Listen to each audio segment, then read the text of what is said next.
আমার রান্নাঘরে আপনাদের স্বাগত জানাই। আজ আমি বানাচ্ছি একদম দোকানের মতো টেস্টি মুচমুচে ফুচকা। ফুচকা প্রায় আমরা সকলেই খুব পছন্দ করে থাকি।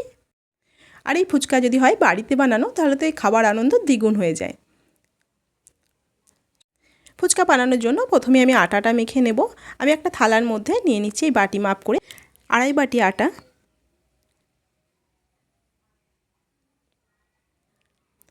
দিয়ে দিচ্ছি সামান্য একটুখানি বেকিং সোডা।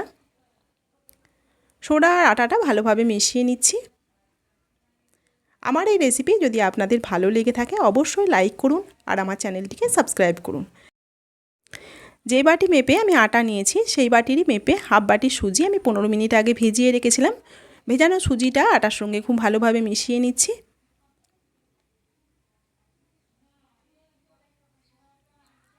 আড়াই বাটি আটার সঙ্গে আমি দিয়েছি হাফ বাটি সুজি।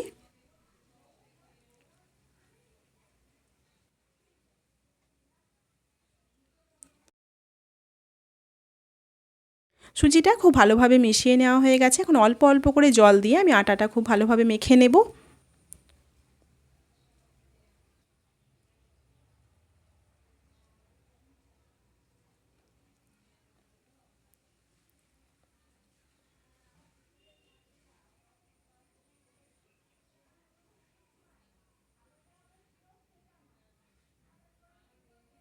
আটাটা আমি খুব ভালো করে থেসে মেখে নিয়েছি।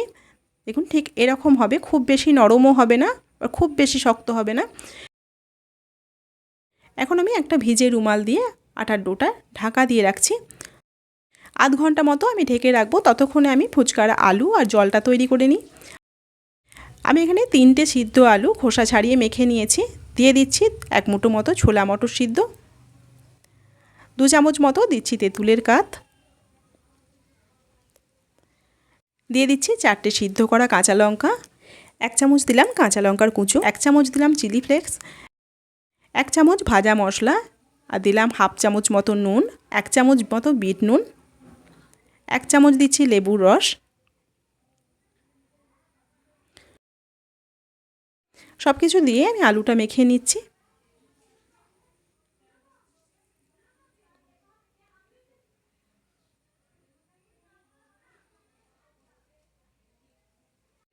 আজ আমার ঘরে ধনেপাতা ছিল না, তাই ধনেপাতা দিতে পারলাম না। আপনারা ধনেপাতা থাকলে অবশ্যই দেবেন। আর যারা পেঁয়াজ পছন্দ করেন পেঁয়াজও দিতে পারেন। আলুটা মেখে নেওয়া হয়ে গেছে। এখন আমি তেঁতুলের জলটা তৈরি করে নিচ্ছি। আগে থেকে আমি তেঁতুলটা অল্প জল দিয়ে ভিজিয়ে রেখেছিলাম। এখন হাত দিয়ে চটকে তেঁতুলের কাতটা আমি বার করে নিয়েছি। দুবার করে জল দিয়ে আমি তেঁতুলের মাড়িটা বার করে নিয়েছি। দিয়ে দিচ্ছি 3টে সিদ্ধ করা লঙ্কা একটু চটকে নিয়ে।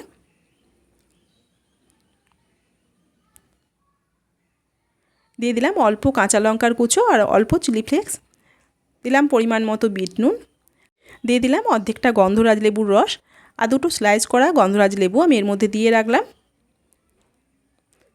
চামচ দিয়ে সব কিছু মিশিয়ে দিলাম। রেডি হয়ে গেছে ফুচকার আলু আর জল।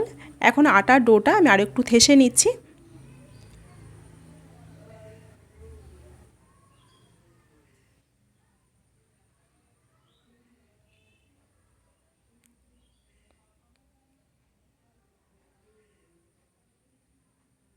হাতে করে একটু লম্বা করে নিয়ে 2টো ভাগে ভাগ করে নিলাম।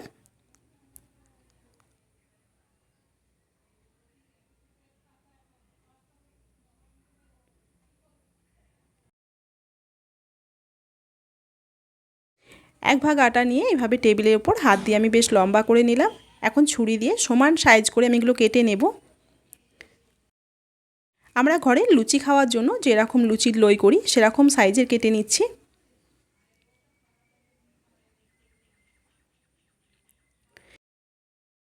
এখন আমি এক একটা লুচি সাইজের লইকে এইভাবে লম্বা করে নিয়ে 4 পিস করে কেটে নেব।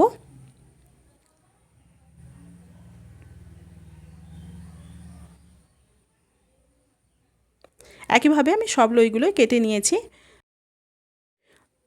1 চামচ মতো শুকনো আটা দিয়ে ভালোভাবে মাখিয়ে নিচ্ছি। 1 চামচ তেল দিয়ে আবারও মাখিয়ে নিচ্ছি।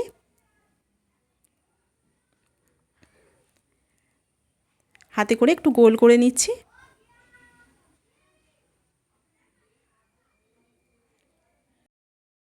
এখন আমি চাকতি বেল্লায় তেল বুলিয়ে নিয়ে ফুচকাগুলো বেলে নেব।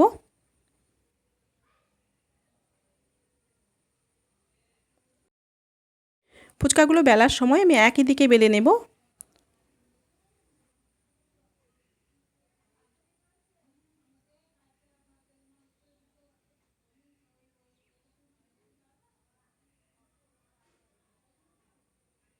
সব ফুচকাগুলো বেলে নেওয়া হয়ে গেছে, প্রায় 15 মিনিট মতো সময় লেগেছে। এদিকে আমার তেলটা গরম হয়ে গেছে।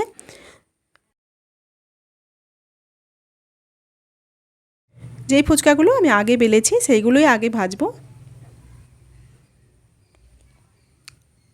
ফুচকাগুলো বেলতে আমার বেশ 15 মিনিট মতো সময় লেগেছে। ফুচকাগুলো বেলার পর বেশ 15 মিনিট মতো হাওয়া পেয়ে গেছে। দেখুন কি সুন্দর ফুলে উঠেছে। এখন বেশ লাল লাল করে ফুচকাগুলো ভেজে নেব।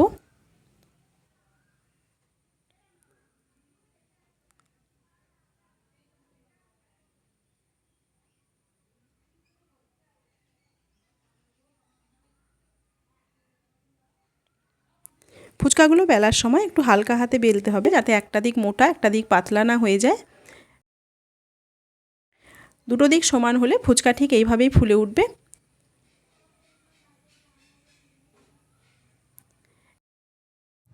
একইভাবে আমি বাকি ফুচকাগুলোও ভেজে নিচ্ছি। এইভাবে বাড়িতে ফুচকা বানিয়ে দেখতে পারেন, খেতে একদম দোকানের মতোই হবে।